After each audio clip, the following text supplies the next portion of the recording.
Probably on many occasions you have received a call with a commercial focus on your cell phone, interrupting some important activity that you are doing at that time. To avoid these annoying calls, you can use the Truecaller application to identify these types of calls and block them. Once you install it and grant the necessary permissions, the application will identify the phone numbers that have been reported as spam, preventing the call to enter in your phone. These calls will appear in the list of calls marked as spam. You can also report the number in order to increase the Truecaller database and help to expand it. In the event that you don't want to use these types of applications, you can use the operating system itself and block annoying phone numbers manually.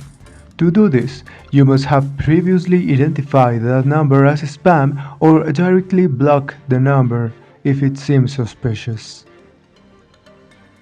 If you have an iPhone, you have two options to block phone numbers or contacts.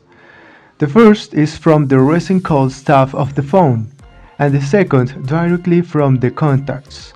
If you have just received a call and you want to immediately block the number, go to the recent calls tab and click on the eye circled in blue to access your information. Once inside this menu, you will only have to click on the option Block this contact. With that, they can never call you again.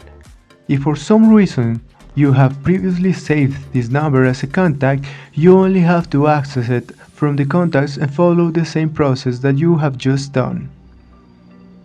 What you can do on Android is to deviate calls from a contact to the mailbox, but for this, you will have to previously save the number in the phone book. Once you save it, you look for it and access for its addition. From there, press the forwarding option to voice mailbox and voila! Whenever that number calls, it will go directly to the mailbox.